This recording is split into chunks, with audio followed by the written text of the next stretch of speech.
DGISPR major general Ahmad शरीफ ने यह भी कहा कि 9 मई अफवाज पाकिस्तान नहीं पूरे पाकिस्तान का मुकदमा है। जिम्मेदार कैफर किरदार तक न पहुँचे तो निज़ाम इंसाफ पर सवाल उठता है। न्यूज़ कॉन्फ्रेंस के दौरान मेजर जनरल अहमद शरीफ ने कहा कि 9 मई करने और कराने वालों को आईन और कानून के मुताबिक सज़ा देनी पड़ेगी। इन वाक़यात को सबने देखा है, कैमरों ने अक्स बंद किया है। जब सच सामने आ गया तो फॉल्स फ्लैग का प्रोपेगेंडा किया गया। 9 मई सिर्फ अफवाज पाकिस्तान का मुकदमा नहीं है, ये पूरे पाकिस्तान के अवाम का मुकदमा है। किसी भी मुल्क में उसकी फ़ौज पे हमला कराया जाए, उसके शहीदों की अलामात की तज़हीक की जाए, उसके बानी के घर को जलाया जाए, वहाँ पे अवाम और फ़ौज के दरमियान नफ़रत पैदा की जाए, और फिर जो लोग ये करवा रहे हैं, जो कर रहे हैं, उनको कैफरे करदार पे ना पहुँचाया जाए, तो किसी भी मुल्क में ऐसा हो तो वहाँ के निज़ाम इंसाफ पे एक सवाल खड़ा हो जाता है। हम समझते हैं और इस बात पे यकीन रखते हैं कि अगर पाकिस्तान के निज़ाम इंसाफ पे यकीन कायम रखना है और जज़ा और सज़ा का निज़ाम जिस पे अल्लाह ताला की ये कायनात और ये कुदरत और ये निज़ाम चलता है, अगर उस पर यकीन रखना है तो 9 मई के जो मुल्ज़िमान हैं, उसको करने वाले और उसको करवाने वाले आइन और कानून के मुताबिक उन्हें सज़ा देनी पड़ेगी। हम सब ने देखा कि किस तरीके से लोगों की जहन साजी की गई,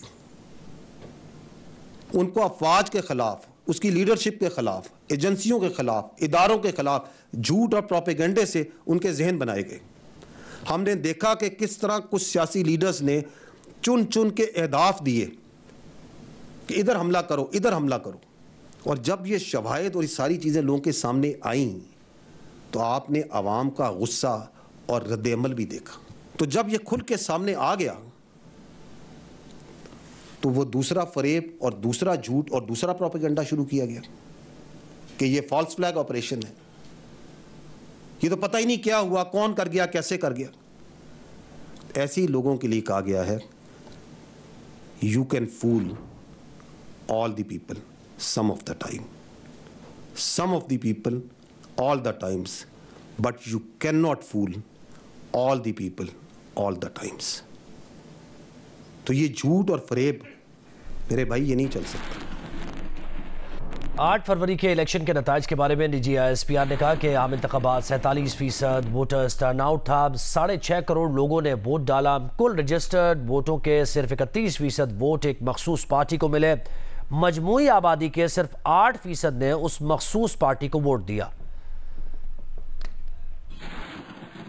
तो ये जो बयानिया बनाया जा रहा है कि 8 फरवरी में 9 मई गायब हो गया, गुम हो गया, जो भी आपने जिस तरह भी इसको बयान करें आप,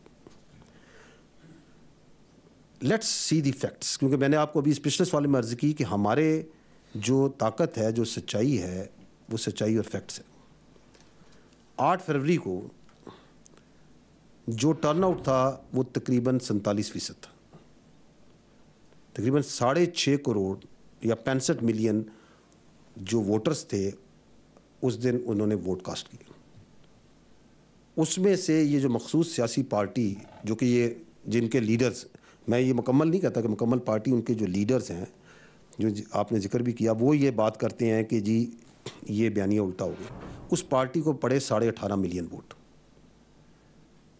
जो कि कुल का बनता है 31%। तो 69-70% जो वोट पड़ा वो तो उस बयानिया को नहीं पड़ा।